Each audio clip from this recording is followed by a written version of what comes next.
Hello and welcome to Thehayteamtv. Right, today, lots going on. In a minute, Adam is going to be sorting out and getting the trimmer off because the trimmer hasn't been done yet. It is still on and we've left it right to the last minute of the day we're going to start baling, and we need it for Charlie to bring bales in. On top of that, I've got a shoot on delivery, which I'm going to do in a minute. If you haven't yet done so though, please could you hit that subscribe, ring the bell, give us a thumbs up. Thumbs up would be really appreciated. Anyone new, welcome. We are going to be picking up today. First day of baling, new bales going to be going. We'll see how all that goes. Going to see these new bigger bales coming out and whatever else ends up happening, basically. So let's get done. So we've had a busy morning. Trimmer is off the T6. That's all done. Didn't film that in a massive rush to get that off. T6 ready to get all the guards and everything off. Got the back spikes on for Charlie. So take the guards off, and this one's ready to go. And then I can take my turner off and put the rake on. So a few bolts, and that's it. Mirror guard to take off. That is that. Right, so quickly get this off and let's get on with it.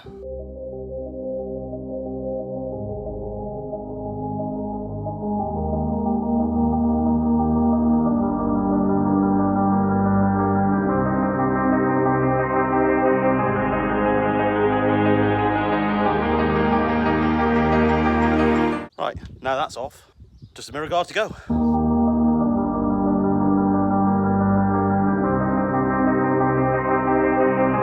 That is that.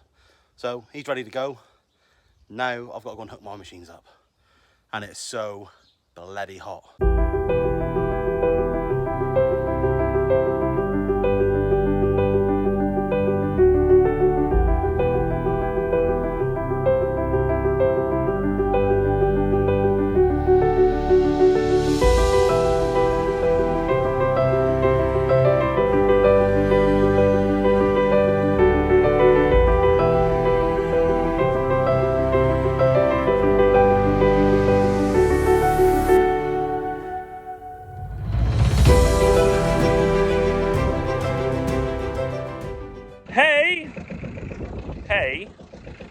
Hay's ready. How do you tell if hay's ready? Well, if you learn to make hay, simplest ways I can sort of put this is either if you're really skeptical about it, get yourself a moisture meter. You can also get probes for probing hay. So after you made it, you can see if it's got a lot of moisture left in it or not. Also, there is a test that you can do.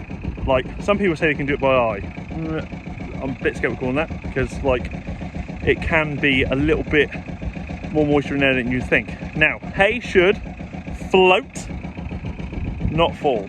So if you throw it up in the air, it should float back down the ground, not fall back down the ground. So if you've got a lovely nice breeze, like so, it should just float away from you. That is when hay's ready. Anyway, we have got loads to do.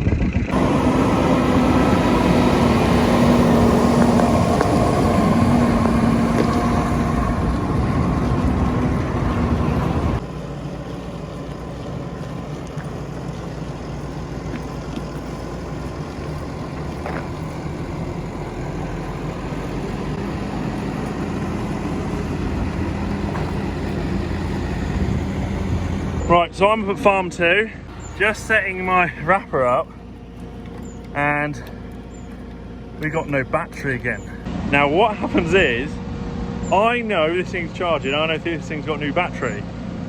Adam's accidentally, but I'm laughing, he left the ignition on, so since you guys saw him service this and get it going, and put the new battery on, and sort the charging out, the ignition's been on and flattened the battery. So I'm going to have to go back down to farm 1 and get a jump pack. Anyway, I'm still having a little chuckle to myself. Adam, when he watches this, is going to be like, bollocks. That he actually went, sorted it for once, properly, and then he messed up. At least it wasn't me. but I'm laughing about it.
Now, a few little gripes going on.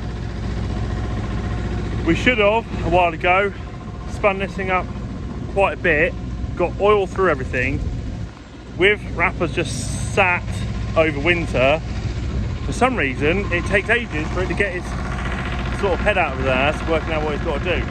So for the last, I don't know what, 4 bales, the knife hasn't been getting high enough to cut the plastic right and grip it. That's the first one to cut right. Now mchales, all our wrappers have done this, for all the ones we've had.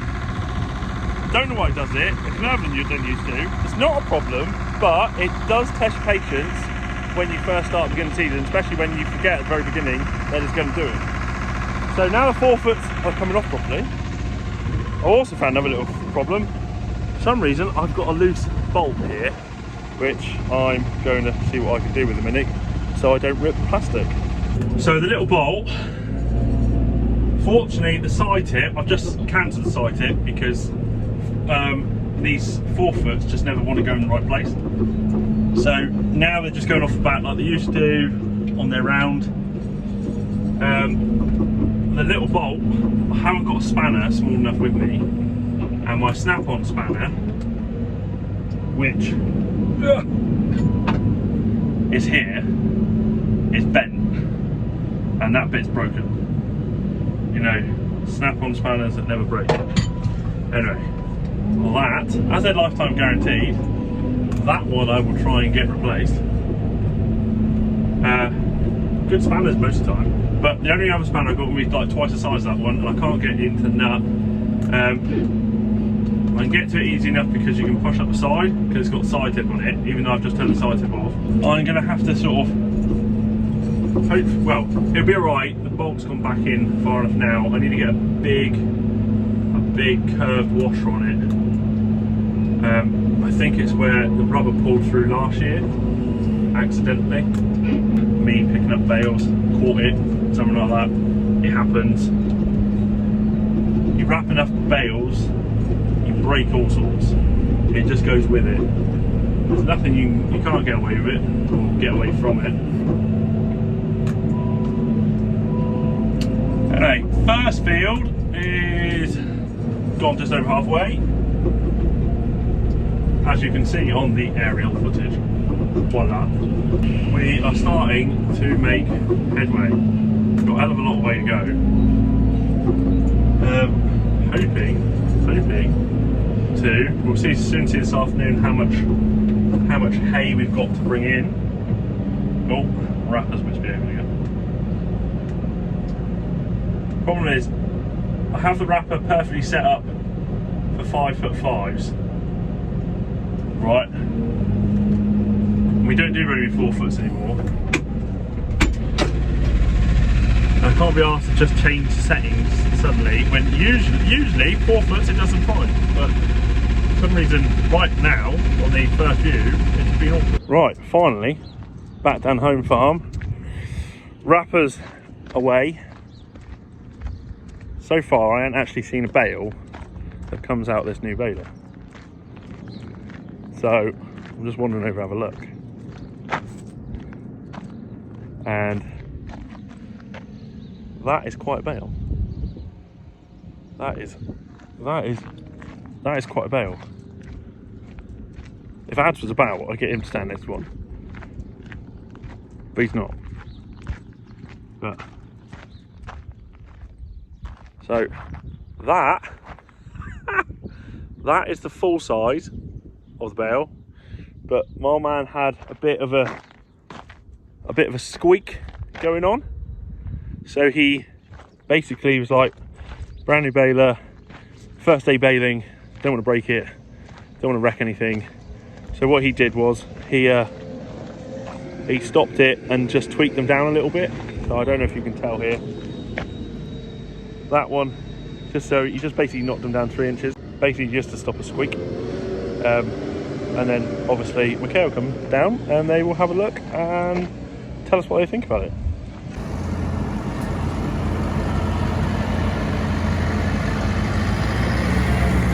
Where am I putting hay? Hay is going in this area of the baling shed, because we're making so much hay this year, or we're making a lot of extra hay. We can't seem to get the baling shed, just moving pallets around, we can't seem to get the baling shed full. So as we can't keep the baling shed full, I thought we'd just as well use it for stacking more hay. At least it's full of something, but got to make sure we put pallets under them. That is the main thing.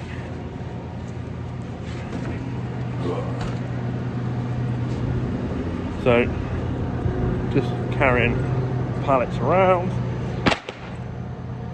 line them up. We put them in columns in here. You're going to see, put them in columns is great if the hay is super dry,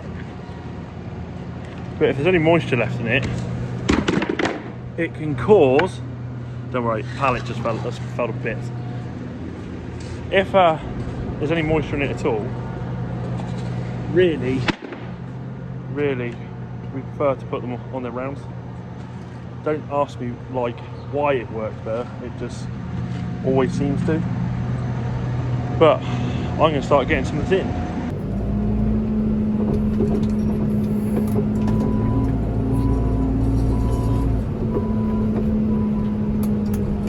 So there's a fairer thing on the front. Down here, now that I'm just over 12 foot wide because I haven't picked them up properly. Sort them out a minute. Always away. It's level in here. Let's go tighter.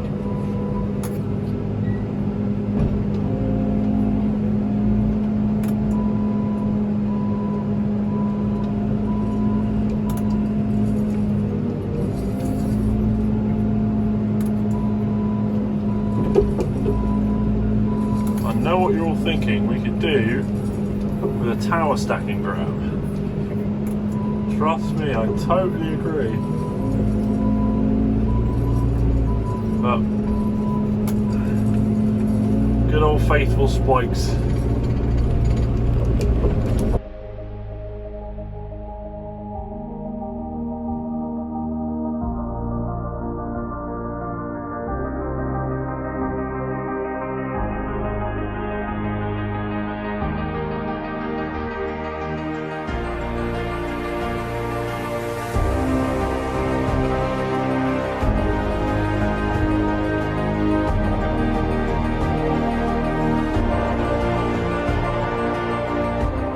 Still clearing. That bit's full. Some's going to go in here, more going to go in there, in place I can find in a minute, just for extra space. So then basically we can fill up more barn space and use less plastic, because at the moment, even though we've still got plastic from last year, it is still expensive, isn't it? Just rather not use it. Another load coming in. I think we're on the last field, maybe-ish. Might go cutting in a minute. Who knows? World's everyone's oyster right now, as long as the old Devon light bulb stays up there, wherever he is. He's around the corner here. As long as the old Devon light bulb stays up there, keeps us warm, keeps us cooking, it'll all be right. Anyway, if you haven't yet done so, please could you hit that subscribe, give us a thumbs up, that'd be amazing. Hit the bell if you want to, up to you. If you want merch, eBay is back live. You can go and get stuff again. It is working. Ads are sorted. And if you want to find any more of us, you can find us on Instagram, Facebook, Snapchat, and Twitter. Those of you that have just subscribed, thank you guys very much. I'll see you in the next one. Ads will be back too. Cheers.